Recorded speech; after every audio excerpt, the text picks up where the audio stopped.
Have you ever struggled to stay in a calorie deficit or just wondered, how can I lose weight without feeling miserable? Well, in this video, I'm going to be explaining to you how I lost 100 pounds and how I stayed in a deficit this whole time, because you cannot lose weight if you're not in a calorie deficit, and you will gain weight if you're in a surplus. So I'm going to give you guys all the things that I use to avoid struggling and feeling miserable and trading all these foods that you love and then still gaining the weight back at the end of it so you feel like it was useless. The hard part isn't getting in a calorie deficit, it's staying in a calorie deficit. So let's say if I start my morning off and I go on a 5-mile run. So now that I'm negative 1,000 calories before I start the day, I'm actively in a deficit. As soon as I eat my food, and let's say if it's 1,200 calories, I'm now in a plus 200 calorie mark. Being able to stay in a calorie deficit is hard. And the reason why it's hard is because as soon as you go burn calories when you're running, right when you're done running and you go eat something, you replace the calories. So it's important to try to be in a deficit in both ways, meaning you work out and you eat less calories. So if you're doing both of these, ultimately you'll be in around a 500 to 1,000 calorie deficit. If you're just in a 500 calorie deficit per day and you do this every single day for 7 days a week, that will be 3,500 calories that you lose. It takes around 3,500 calories to equal 1 pound of fat. So if you have 2,000 calories that you can eat, and instead of eating 2,000, you now eat 1,500 per day, well, at the end of the week, you'll have a whole pound of fat that you just lost. If you do this simple switch, you can lose around 50 pounds, 52 pounds in a year. 500 calories a day can get you there. 500 calories can sometimes be a bag of cookies and a bag of chips. That can be 2 sodas.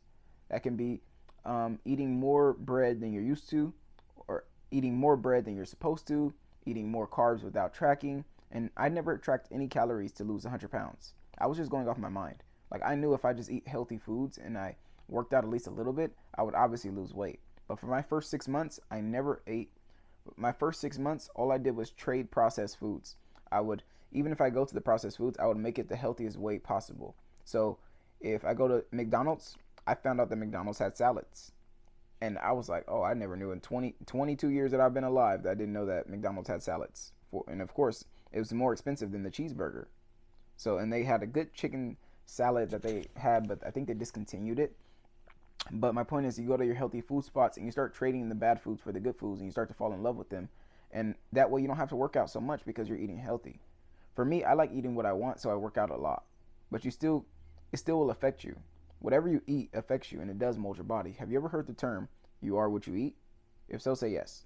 Yes, okay, cool. Working out kind of burns the body to make it like soft so you can mold it, and then the food is what shapes it. And of course, this isn't ideally how it goes, but that's how you should think of it. And don't starve yourself.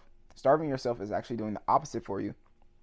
And I know people that be like, well, I only eat 1 meal a day, but they're overweight. Well, your body is storing fat because it thinks that you're going to need it later, when you know that you don't need it later. And it's not your fault that you don't know, but I'm telling you what to do. You need to be eating 3 to 4 or 5 meals a day, just in small portions and at different times. Our body responds well to spreading out our meals and not eating late. Step 1 after understanding calorie deficit is prioritize high satiety foods. High satiety foods are basically just foods that focus on making you full longer. So you can think of lean proteins such as chicken, fish, steak, or tofu. These keep your hunger hormones in check, like ghrelin, so you're not constantly battling cravings. So what is ghrelin? Ghrelin plays a crucial role in your stomach that helps you regulate your hunger and your appetite. So if any of these are off, it's usually your hormones, even like the leptin. If you have a leptin resistance, this is basically the receptor that tells your mind if you're hungry or not. And if your leptin resistance is on, it basically won't let the brain know that you're full. So your brain will let your stomach know that you're still hungry. So you still crave food even after you've ate. It's important to understand the hormones inside of your body, of course, because if you don't, it makes it even harder to lose weight. So being in a deficit, eating high satiety foods, and understanding your hormones are all good tips that are going to help you stay in this deficit. And you don't want to be working against your body. That's why we mentioned you can't be starving yourself. This is why you shouldn't starve yourself, because you're working out and you're doing all the things that you need to be doing, but you're not eating enough and you think that you're doing yourself a favor, but in fact you're just storing fat when you're trying to be losing weight. You're actually storing fat when you're trying to be losing it, and it's working against you. Even if you're choosing to run instead of walk sometimes, even that can be going against you. It's important to do more. It's important to get the highest leverage possible when trying to do weight loss or any type of body recomposition. If you don't know what body recomposition is, that's essentially losing fat and gaining muscle at the same time. and you do that by staying in a caloric. You do that by staying in a calorie deficit by doing also a progressive overload with your weights. So if you're doing a progressive overload with your weights and then you're staying in a calorie deficit, this will make you have body composition. This is the method that I suggest to my clients, and it's the same thing that I helped Braden do. This is the same method that I helped Braden do, and Braden, he joined. He wanted to lose 20 pounds in a year. He lost it in 3 months. Or Leo, and he's only a 17-year-old kid, and he came in and he lost 20 pounds in 60 days. And it's all because you're doing it the correct way, and I give them the format that they need so they don't have to guess. It's important to have the good roadmap in front of you, because you can be losing weight 5 pounds in a month, 10 pounds in a week, and then gain it right back, versus losing it weekly and making sure for sure it doesn't come back. Because the faster you lose it, the faster it comes back. So you want to make sure you're losing it correctly. It's a way to lose weight. You don't want to just, I'm just get rid of all the fat. I lost 100 pounds and I could have turned all of that, I could have turned at least 20 to 30, 40, 50 pounds of that into muscle, but I didn't understand how or know that was the case. I was just so scared of the fat and I didn't like how it looked. I got rid of it all. So now I save people who are bigger guys now, and I say, hey, we may not need to lose 100. We may need to lose maybe 60, and maybe have like 10% of that is probably water weight and stuff in your bowels, and everything else is muscle that we're going to gain. So we're going to meet both ends instead of just trying to chop down this whole tree by itself. We're going to kind of dig a tunnel. You know how tunnels are being built? They come from one side from the top and one side from the bottom, and the guys just have to match up. Well, if you're doing your diet wrong, but you're working out consistently, when you're trying to do this, tunnel won't match up and you won't lose weight. So it's important to make sure you do it correctly. And if you want a free consultation, please join the free community and you get a free one-on-one with me so I can help you with your body personally.